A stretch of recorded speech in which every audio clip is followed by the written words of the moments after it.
Hello students and welcome to one more session of my online biology classes called Biology Simplified. मैं doctor Shyamala Shah और मेरे contact details आपको दिख रहे हैं स्क्रीन पर। हम स्टैंडर्ड 11th की स्टेट टेक्स्ट बुक का बायोमोलिक्यूल्स टॉपिक कर रहे हैं students and this is the 11th part of that video. Alright, जो स्टूडेंट्स अभी अभी नए ज्वाइन हुए हैं आप मेरे चैनल को चेकआउट कर सकते हैं। प्रीवियस वीडियोस, प्रीवियस चैप्टर्स आपको सब मिल जाएंगे। अगर आपको कंटेंट अच्छा लगता है प्लीज डोंट फॉरगेट कि आपको चैनल को सब्सक्राइब भी करना है। बेल आइकॉन दबा दीजिए तो आपको सारे नोटिफिकेशंस जो हैं वो मिल जाएंगे। अगर अच्छा लग रहा है कंटेंट तो please please like share and subscribe कीजिए एंड प्लीज शेयर इट आपके सारे फ्रेंड्स और स्टूडेंट्स के बीच में। ओके स्टूडेंट्स, बहुत सारे लोग मुझे कॉल करते हैं तो thank you for that. And yes, मैं कॉन्टैक्ट क्लासेस भी करती हूँ, ऑनलाइन टीचिंग करती हूँ नीट के लिए, बायोलॉजी के लिए, इवन लोअर क्लासेस के लिए 9th 10th 11th 12th। Okay, IGCSE board, CBSE board, सारे बोर्ड्स के लिए मैं पढ़ाती हूँ। तो अगर आपको इंटरेस्ट है डाउट सॉल्विंग में या किसी पर्टिकुलर चैप्टर के लिए अगर आपको क्लासेस चाहिए हैं तो बड़े ही लो फीस में मैं क्लासेस ऑनलाइन कंडक्ट करती हूँ, तो आप मुझे कांटेक्ट कर सकते हैं। ऑलराइट, आवरली बेसिस पे भी हम क्लासेस कर सकते हैं। मेनी स्टूडेंट्स ने मुझे कांटेक्ट किया है, so thank you very much. And अगर आपको कोई भी स्पेसिफिक कमेंट है तो प्लीज कमेंट सेक्शन में कमेंट कीजिए, करना मत भूलिए। Okay, let's continue students. तो हम एंजाइम्स की बात कर रहे थे लास्ट टाइम एंड हमने इंट्रोडक्शन जो है उसको पूरा कर लिया है, right? So we will do right now, let's continue with properties of enzymes. तो अभी हमने एक चीज तो देख लिया है कि एंजाइम चाहे सिंपल एंजाइम हो या कॉन्जुगेटेड एंजाइम हो, ओके, वो है तो प्रोटीन है ना? तो बेसिकली सारे एंजाइम्स जो है वो प्रोटीनेशियस नेचर है, प्रोटीन से बने हुए हैं। अब इनका जो 3 डायमेंशनल शेप एंड स्ट्रक्चर है इसको ना कॉन्फर्मेशन बोलते हैं। तो 3 dimensional shape structure is called a confirmation. सारे एंजाइम्स में स्पेसिफिक 3 डायमेंशनल कॉन्फर्मेशन होता है। ऑलराइट, वो आप मतलब वो आपको उसको माइंड में रखना है। देखिए लास्ट टाइम भी मैंने आपको बताया था कि एंजाइम और उसका सबस्ट्रेट के बीच का रिएक्शन ताले और चाबी के जैसे होता है, करेक्ट है? तो जैसे चाबी के ऊपर खांचे बने हुए रहते हैं, है ना? तो वो क्या है, वो एक स्ट्रक्चर है ना? 3 डायमेंशनल स्ट्रक्चर है। अगर उस चाबी के खांचे को मैंने चेंज कर दिया तो वो पहले वाले लॉक में अब फिट नहीं होगा, क्योंकि लॉक के अंदर का भी स्ट्रक्चर है। तो लॉक का स्ट्रक्चर और चाबी का स्ट्रक्चर जब आपस में मिलेंगे तब जाके वो लॉक जो है ओपन होगा, है ना? ये तो सिंपल अंडरस्टैंडिंग है। अब इसी अंडरस्टैंडिंग को आपको एंजाइम और सबस्ट्रेट में लेकर जाना है। तो अगर एक एंजाइम ऐसा है, जैसे मैंने लास्ट टाइम हेक्सोकाइनेज आपको बताया था, सो हेक्सोकाइनेज अगर ग्लूकोज पे एक्ट करता है तो वो कब एक्ट कर पाएगा? जब एंजाइम का 3 डायमेंशनल स्ट्रक्चर और ग्लूकोज का 3 डायमेंशनल स्ट्रक्चर आपस में फिट होंगे, एक दूसरे के अंदर ताले और चाबी के जैसे पर्टिकुलर जगह पे फिट होता है एंजाइम में, राइट? तो ताले और चाबी जैसे जब ये फिट होंगे तब वो एंजाइम ग्लूकोज को ब्रेक कर पाएगा, है ना? या कोई भी और रिएक्शन जो है उसको कैटालाइज कर पाएगा। तो क्या इंपॉर्टेंट बात है कि 3 डायमेंशनल कॉन्फर्मेशन जो है या स्ट्रक्चर जो है, अगर वो नहीं है एंजाइम में या अगर वो सही ढंग से नहीं बना तो क्या होगा, वो एंजाइम जो है यूजलेस हो जाएगा, करेक्ट है? It will not be able to act on that particular substrate, correct? तो ये बहुत इंपॉर्टेंट चीज है। सेकेंड थिंग, पूरे के पूरे एंजाइम के अंदर सबस्ट्रेट जाके फिट नहीं होता। जैसे ताला है, पूरे ताले के अंदर थोड़ी ना हम चाबी डालते हैं, हम एक स्पेसिफिक रीजन में ही चाबी को अंदर डालते हैं, यस और नो? तो एंजाइम में भी सबस्ट्रेट कुछ पर्टिकुलर जगह पे जाके फिट इन होता है, और वो जो साइट है जहां वो फिट होता है उसको हम बोलते हैं एक्टिव साइट। क्या बोलते हैं? Active site. तो एंजाइम्स के एक या कई सारे एक्टिव साइट्स हो सकते हैं, डिपेंड करता है एंजाइम एक ही सबस्ट्रेट पर काम करता है या मल्टीपल अलग अलग सबस्ट्रेट्स पे काम करता है, करेक्ट है? तो डिपेंडिंग ऑन कौन सा सबस्ट्रेट या कौन सा रिएक्टेंट कंबाइन हो रहा है, डिफरेंट एंजाइम्स के डिफरेंट एक्टिव साइट्स होते हैं। और एक्टिव साइट का स्ट्रक्चर एंजाइम के फंक्शनिंग के लिए बहुत ही इंपॉर्टेंट है। ओके, इसको चेंज नहीं किया जा सकता है।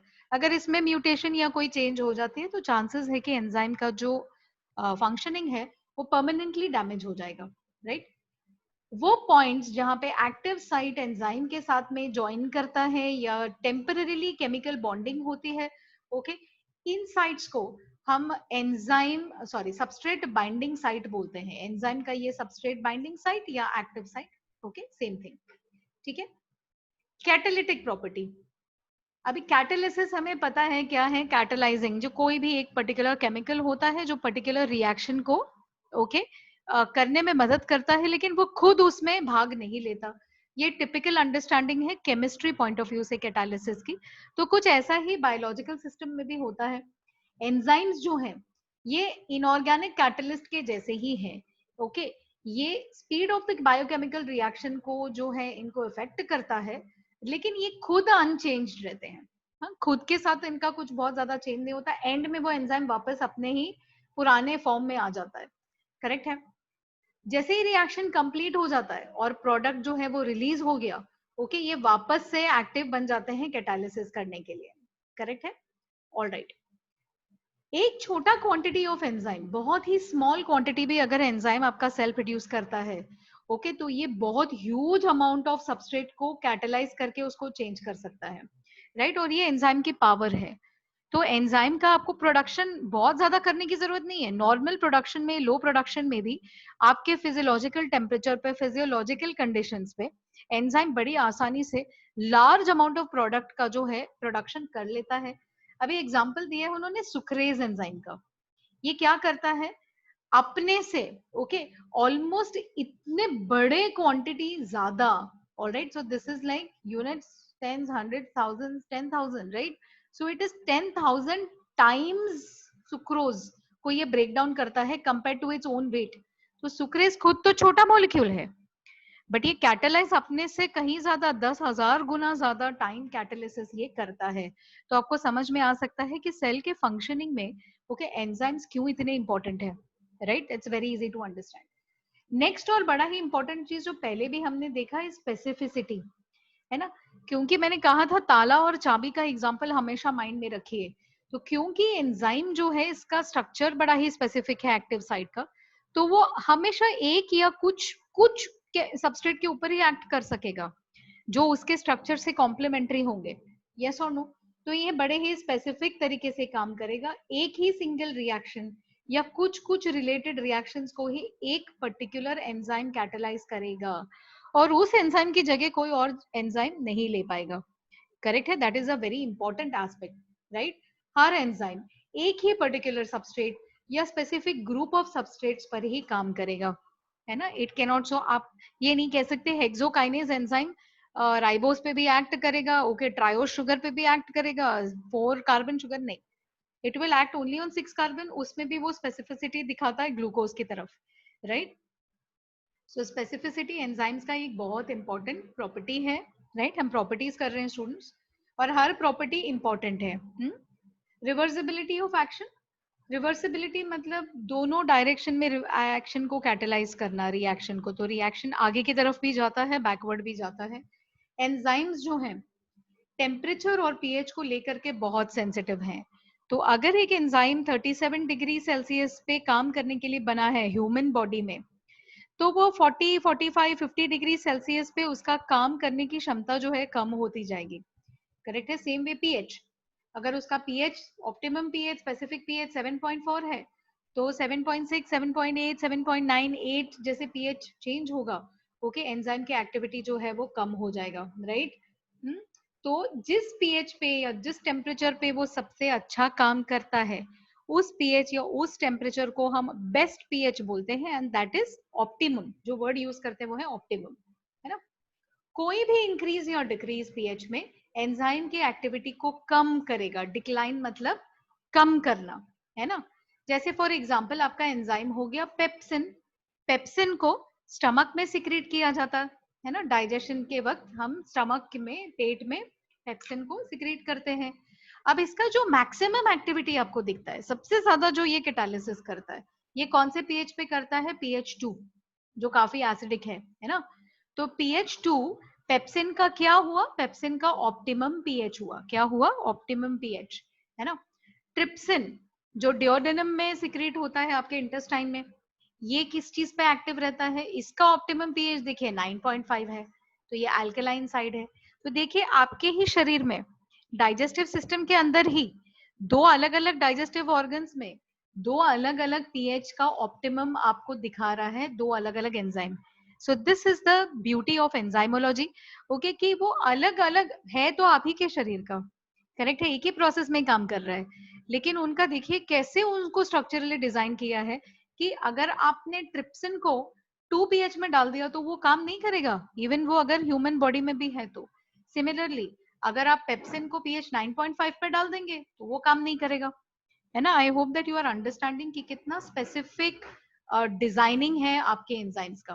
करेक्ट है, ये दोनों एंजाइम्स पेप्सिन और ट्रिप्सिन प्रोटीन को डाइजेस्ट करने वाले एंजाइम्स है। प्रोटीन प्रोटीन को डाइजेस्ट कर रहा है, हाँ देखिए एंजाइम भी प्रोटीन है और वो प्रोटीन के डाइजेशन में मदद भी कर रहा है, right. So they are protein digesting enzymes. तो ये हो गया आपका रिवर्सिबिलिटी ऑफ एक्शन, ठीक है। टेम्परेचर, एंजाइम्स जो हैं बहुत हाई टेम्परेचर्स पे 60 या 70 डिग्रीज, है ना, ये डिस्ट्रॉय हो जाते हैं। करेक्ट है, ये डिस्ट्रॉय हो जाते हैं। अब यहाँ पे एक थोड़ा सा प्रिंटिंग आई थिंक एरर है या कोई एक वर्ड शायद यहाँ पे नहीं है। यहाँ पे क्या बोलना चाहते हैं, हाई टेम्परेचर्स पे एंजाइम का स्ट्रक्चर डिस्ट्रॉय हो जाएगा, टूट जाएंगे बॉन्ड्स, ओके, और एंजाइम जो है डी नेचर या इनएक्टिव हो जाएगा। बल्कि जब भी आप लो टेम्परेचर करते हैं, राइट, जैसे फॉर एग्जांपल आपने किसी चीज को लेके फ्रीजर में डाल दिया तो उसके एंजाइम्स लो टेम्परेचर पे चले गए, फ्रीज कर दिया आपने। अब फ्रोजन कंडीशन में एंजाइम डिस्ट्रॉय नहीं होता है, उसका स्ट्रक्चर खराब नहीं होता है, वो बस काम नहीं कर सकता, वो ऐसे बैठा रहता है जैसे कि सो गया है, टेम्पररीली इनएक्टिव हो जाता है। करेक्ट है, ये इनएक्टिविटी जो है ये टेम्पररी स्टेट है। आप जैसे ही इसको ठंडे से बाहर निकालेंगे, फ्रीजर से बाहर निकालेंगे, ओके, वैसे ही एंजाइम अपनी एक्शन जो है उसको रिज्यूम कर लेगी और ये वापस से करेक्ट टेम्परेचर पे एक्टिविटी अपनी जो है वो दिखा देगी। करेक्ट है, ज्यादातर एंजाइम्स का बेस्ट टेम्परेचर या ऑप्टिमम टेम्परेचर जो है ये 25 डिग्री सेल्सियस से लेके 35 डिग्री सेल्सियस तक रहता है। बट प्लीज एक चीज आपको पता होनी चाहिए अभी, क्योंकि आपने 5 किंगडम सिस्टम क्लासिफिकेशन स्टडी किया है, आपको पता है कि कई सारे ऑर्गेनिजम्स दुनिया में ऐसे हैं जो एक्सट्रीम टेम्परेचर्स पे जीते हैं, है ना, जो बहुत ज्यादा ठंड में, बहुत ज्यादा गर्मी में, बहुत एसिड में, बहुत एल्कलाइन कंडीशंस में, बैक्टीरिया हैं, कुछ फंजाई हैं, कुछ जो ऐसे कंडीशंस में ग्रो करते हैं। तो आपको ऑटोमेटिकली ये समझ जाना चाहिए कि कुछ कुछ एंजाइम्स ऐसे हैं, ओके, जो बहुत लो टेम्परेचर्स और बहुत हाई टेम्परेचर्स पे भी काम कर सकते हैं। ये जो रेंजेस दिए हैं ये आपको नॉर्मल या एवरेज रेंजेस दिए गए हैं। करेक्ट है, so I hope this is understood. अभी हम आते हैं नोमेनक्लेचर। नोमेनक्लेचर का मतलब होता है नेमिंग, है ना, हम नाम कैसे दें एंजाइम्स के। तो मैंने लास्ट टाइम आपको बताया था कि एंजाइम्स को टिपिकली, है ना, एक सफिक्स, सफिक्स मतलब नाम के एंड में आने वाला कोई 3-4 अक्षर, प्रीफिक्स मतलब नाम के पहले आने वाला कोई एक दो या 3-4 अक्षर। सो सफिक्स मतलब नाम के एंड में आने वाला। तो ये जो ASE है, ओके, अगर हमने सबस्ट्रेट के नाम के पीछे ASE डाल दिया तो उस सबस्ट्रेट पे काम करने वाले एंजाइम का नाम हमें मिल गया। फॉर एग्जाम्पल सुक्रोज सबस्ट्रेट है और उसके एंड पे हमने सुक्रेज कर दिया, तो सुक्रोज पे एक्ट करने वाला एंजाइम सुक्रेज। प्रोटीन प्रोटीएज, तो प्रोटीन पे एक्ट करने वाला एंजाइम प्रोटीएज। न्यूक्लिक एसिड पे एक्ट करने वाला एंजाइम न्यूक्लिएज। करेक्ट है, तो it is quite easy to understand, बड़ा ही लॉजिकल है। तो ये प्रोटीन सुक्रोज न्यूक्लिक एसिड को ब्रेक डाउन करेगा। करेक्ट है, एंजाइम्स को हम दूसरी तरीके से भी नेम कर सकते हैं। यहाँ पे तो हमने सबस्ट्रेट के नाम के पीछे डायरेक्टली ASE डाल दिया, ये एक सिंपल तरीका हो गया नेमिंग का, राइट। लेकिन हमें ये पता नहीं चलता इससे कि एंजाइम किस तरीके का रिएक्शन कैटलाइज कर रहा है, तो हम उसको थोड़ा सा और मॉडिफाई कर देते हैं और फंक्शन के बेसिस पे उसको नाम देते हैं।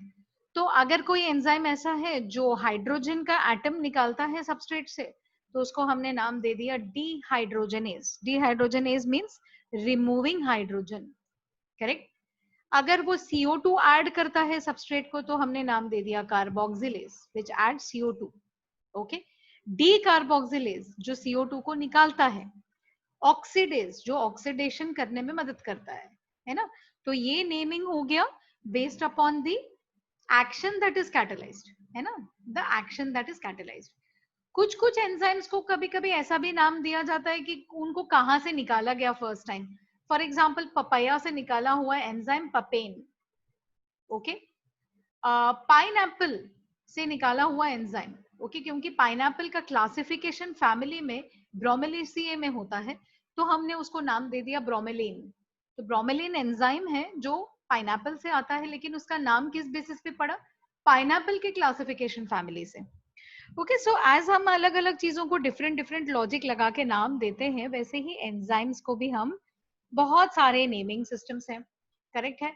लेकिन एज यू विल सी हम आगे जो है हम एक स्पेसिफिक क्लासिफिकेशन फॉलो करते हैं।